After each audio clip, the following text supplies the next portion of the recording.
emociona. Nós vamos falar sobre este tema que é bastante abordado, mas sempre necessário, porque nós precisamos fazer uma reflexão acerca da questão dessa lei maravilhosa que existe como oportunidade para os espíritos imortais que somos todos nós, que é a lei da reencarnação. Nós vamos começar lembrando o momento em que Jesus vai ao Monte Tabor. Ele vai ao Monte Tabor e convida para ir com ele Pedro, Tiago e João. Porque Jesus, de antemão, já sabia que lá no alto aconteceriam fenômenos mediúnicos muito importantes. Então, esses fenômenos aconteceram com a materialização de Moisés e Elias. E também um fenômeno de voz direta, quando eles ouviram, os três, Pedro, Tiago e João, ouviram uma voz que dizia: "Este é o meu filho bem amado, em quem me comprazo, escutai-o." Nós não vamos relatar aqui propriamente o momento da transfiguração de Jesus e todos esses fenômenos mediúnicos, porque o nosso enfoque, por ser a reencarnação, nós vamos começar do momento em que Jesus desce do monte, que é esse trecho que nós estamos apresentando. Descendo do morro, após todos aqueles fenômenos, os discípulos, os três, perguntaram a Jesus o seguinte: "Por que dizem os escribas ser preciso que antes volte Elias?"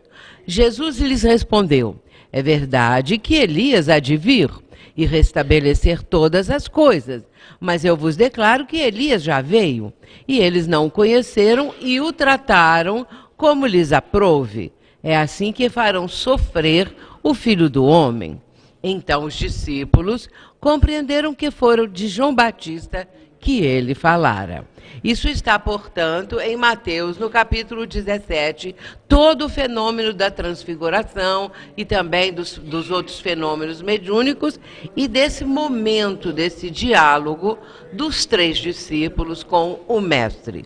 Portanto, para eles, para os três, era muito comum dizer que Elias havia voltado como João Batista, ou seja, um processo reencarnatório, o mesmo espírito que voltou para habitar um novo corpo, e no caso Elias como João Batista. Partindo daí, nós vamos começar a fazer as reflexões necessárias a respeito do processo da reencarnação.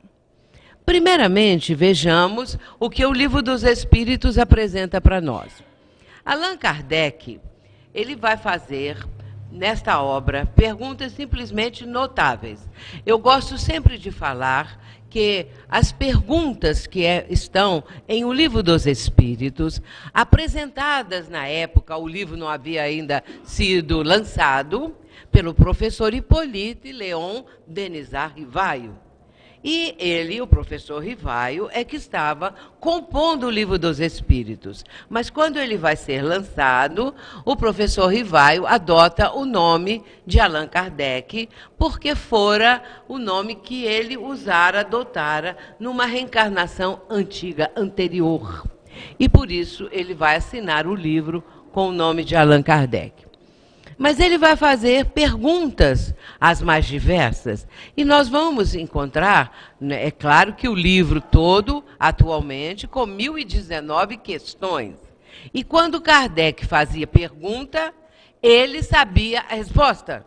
Porque é muito importante nós entendermos isso. Kardec não desconhecia o fundamento, as respostas daquelas inquirições que ele estava fazendo. Não podia ser de outro jeito. Se ele não soubesse nada, ele não sabia fazer a pergunta. Ele não teria perguntas do maior interesse, da maior profundidade. Por isso, o professor Rivaio, posteriormente Allan Kardec, sabia intuitivamente, tinha conhecimento, porque sendo ele o missionário da terceira revelação, é claro que ele tinha um cabedal de conhecimentos profundos e importantíssimos. Por isso, cada pergunta que ele fazia, cada pergunta era direcionada para uma finalidade que a resposta traria. E ele vai perguntar da seguinte maneira: qual a finalidade da reencarnação? Resposta dos espíritos: melhoramento progressivo da humanidade. Sem isto, onde estaria a justiça? Mas o professor Rivaio vai fazer outra pergunta em cima dessa. Não se seria mais feliz permanecendo na condição de espírito? Resposta dos espíritos, da falange do espírito de verdade: não, não. Estacionar-se-ia, e o que se quer é avançar para Deus. Só com essas duas, porque existem outras, mas essas duas já nos dão uma dimensão da importância da reencarnação, da sua finalidade. E como Kardec está expondo nas perguntas que faz, suscitando respostas para que nós tenhamos já, de imediato, uma iniciação para o conhecimento da reencarnação. Mas vamos ver a opinião de Leon Denis. Leon Denis foi contemporâneo de Allan Kardec. Ele o conheceu pessoalmente. E Leon Denis tem obras notáveis. E uma delas é este livro, O Problema do Ser, do Destino e da Dor, que é um dos mais lindos livros que eu já li nessa vida. É o meu livro de cabeceira que eu vivo lendo. Mas Leon Denis vai dizer o seguinte, explicando sobre o processo da evolução do espírito imortal. A alma não é feita de uma só vez, a si mesmo se faz, se constrói. Potencialidades, qualidades, aquisições morais e espirituais não se perdem, capitalizam-se, aumentam de século para século. Considerada a esta luz, a marcha da humanidade reveste-se de um aspecto grandioso. Então, esse é Leon Denis, nesse livro, O Problema do Ser, do Destino e da Dor. Vamos ver o que ele está dizendo, que a alma, ela não fica construída de uma vez só, no sentido de conhecimento, progresso, evolução. Porque se nós temos que recorrer ao começo de todos nós, nós somos espíritos imortais. Nós não começamos bonitinho como estamos aqui hoje, não.